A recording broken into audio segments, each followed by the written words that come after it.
Бір сәтке елестетіп көріңіз. Сіз әлемдегі ең бай, ең көне, ең тәкаппар империяның билеушісісіз. Сіз өзіңізді аспан асты империясының кіндігі санайсыз. Бірақ сіздің тұтас ұлтыңызды, сіздің әскеріңізді, сіздің экономикаңызды бір-ақ нәрсе тізерлетті. Ол зеңбірек емес, ол жаңа технология да емес. Ол көптеген адамдарды дертке шалдықтырған есірткі. Сіз дұрыс естідіңіз. Бүгінгі біздің әңгімеміз апиын туралы болмақ. Нақтырақ айтсақ, тұтас бір ұлтты есірткіге отырғызып, сосын сен неге біздің есірткімізді жоясың деп арсыздықпен соғыс ашқан Ұлыбритания туралы. Бұл тарихтағы ең масқара, ең әділетсіз соғыстардың бірі.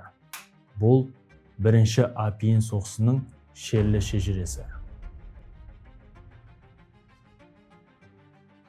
Ал енді мәселенің түбіне үңілейік.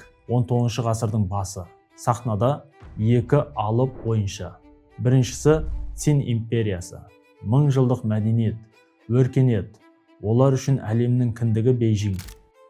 Қалған жұрттың барлығын өздеріне алым салық төлейтін варварлар деп есептейді. Олар жабық саясат ұстанды. Және оларға ешкімнің ешқандай тауары керек емес еді.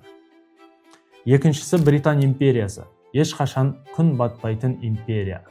Өнеркәсіптік революцияның буымен алға ұмтылған, темір мен отқа сенген нағыз әлем қожайыны. Олар үшін әлем бұл жаулап алатын үлкен нарық. Британияның Қытайда бір ғана үлкен проблемасы болды. Олар Қытайдың шайын, жібегін, фарфорын тонналап сатып алды. Лондонның әр үйінде Қытай шайының иісі аңқып тұрды. Ал қытайлықтарға британдықтардың ештеңесі керек болмады. Яғни, британдықтардың ешқандай тауарын Қытай сатып алуды қаламады. Ал сатып жатқан шай, фарфор және жібегінің ақысына тек бір ғана нәрсені қабылдады. Ол күміс ақша болды. Нәтижесінде Британияның қазынасы Қытайға қарай судай ағып жатты. Бұл Британия үшін экономикалық апат еді. Британдық саудагерлер мен атақты Ост-Үнді компаниясы мәселені шешуге тырысты. Және олар бұл проблеманың шешімін Үндістаннан тапты. Олар шешімді тапты. Қытай үшін ең лас, өздері үшін ең тиімді шешімді тапты. Ол Үндістандағы отарларында өсірілетін улы гүлдің шырыны, апиынды Қытайға сату болды. Достар, бұл жай ғана контрабанда емес. Бұл ұлттық індетке нағыз апатқа айналған қанды оқиға. Ал енді мына сандарға назар аударыңыз. Бұл фактілер сізді таң қалдыруы мүмкін. Егер 1810 жылы Қытайға 4500 жәшік апиын заңсыз кірсе, 1838 жылға қарай бұл көрсеткіш қаншаға жетті деп ойлайсыз? 10 мың, 20 мың. Бұл көрсеткіш 40 мың жәшікке жетті. Елестетіп көріңіз, миллиондаған адам сарайдағы шенеуніктен бастап даладағы егіншіге дейін бәрі нашақорға айналып үлгерді. Апиын шегетін орындар қаланы қаптап кетті. Ең қорқыныштысы не? Бұрын Қытайға ағылған күміс енді апиын үшін Британияға қарай кері ағыла бастады. Бұл экономикалық коллапс. Қоғам іштей іріп, әскердің жауынгерлік рухы жойылды. Мемлекет құрдымға кетіп бара жатты. 1838 жылы таққа отырған Дао Гуан император бұл апатты тоқтатуға бел буды. Ол сарайдағы ең адал, параға сатылмайтын табанды шенеунікті таңдады. Оның есімі Лин Цзэцуй. Оны императорлық комиссар етіп, оңтүстіктегі сауда қақпасы Кантонға жіберді. Міндет біреу-ақ: апиын саудасын түп тамырымен жою. Қалай болса да. 1839 жылы Кантонға келген Лин Цзэцуй іске дереу кірісті. Ол жергілікті сатушыларды жазалады. Сосын ол ең батыл қадамға барды. Шетелдік саудагерлер орналасқан аумақты қоршауға алды. Сөйтіп, барлық апиынды бізге беріңдер деп талап етті.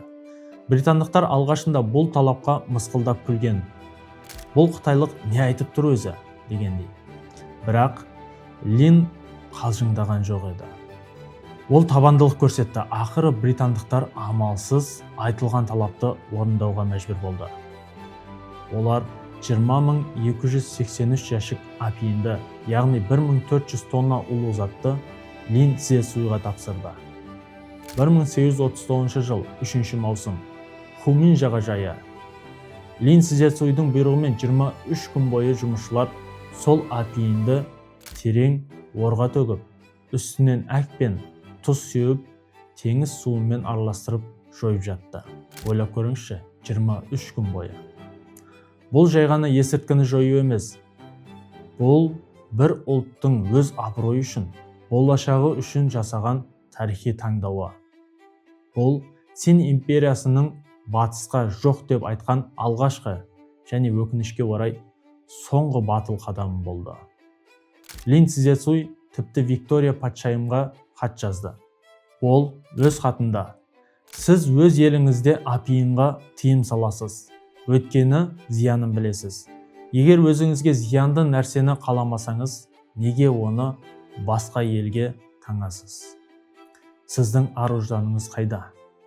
Бұл хат өкінішке қарай патшайымның қолына ешқашан тиген жоқ. Бұл хабар Лондонға жеткенде не болды дейсіз ғой? Ұят па, кешірім сұрау ма? Жоқ, ашу ыза туғызды. Саудагерлер үкіметтен шығынды өтеуді талап етті. Сыртқы істер министрі Лорд Палмерстон мұны Британ жеке меншігіне жасалған шабуыл, ұлттық намысымызға тиген қорлық деп бағалады. Елестетіңізші, ұлттық намыс әңгімесі айтылып отыр. Есірткі саудасында қандай ұлттық намыс болуы мүмкін? Рас, парламентте бұған қарсы шыққандар болды. Мәселен, болашақ премьер-министр жас Уильям Гладстон парламентте бұлай деп жалынды сөз сөйледі. Мен бұл соғыстың қандай әділеттілікке негізделгенін білмеймін. Апиын саудасы ең сұмдық сауда. Біз өркениетті христиандар, пұтқа табынушы жартылай жабайы халықтың әділдігіне қарсы шығып отырмыз. Мен бұл тарихтағы ең әділетсіз соғыс болып қалатынынан қорқамын. Негізінде ақша мәселесіне келгенде, мұндай әділетті адамдарды жай ғана шетке ысырып қояды. Ақша бәрін шешті. Соғысты жақтаушылардың лоббиі күштірек болды. Ұзақ даудан кейін парламент дауыс берді. Нәтижесінде 271 дауыс, 262 дауысқа қарсы жеңіске жетіп, Цин империясына соғыс жарияланды. Небәрі 9 дауыстың айырмасымен. Тарихтағы ең масқара соғыстардың бірі осылай басталды. Шынын айту керек, бұл соғыс емес, бұл қырғын еді. Цин империясы 19 ғасырда емес, 17 ғасырда өмір сүріп жатқандай еді. Ескі білтелі мылтықтар, найзалар, ағаш желкенді кемелер. Ал британдықтарда не болды? Оларда Немесис. Бұл темірмен қапталған, бумен жүретін алғашқы әскери кеме еді. Қытайлықтар оны шайтан кеме деп атады. Неге? Өйткені ол желге мүлдем тәуелді емес, өзен мен кері жүзе алатын және жойқын от күші бар нағыз құбыжық еді. Осы бір ғана кеме Қытайдың бүкіл ескі флотын су түбіне жіберді. Британдықтар жағалаудағы қалаларды бір-бірлеп басып алды.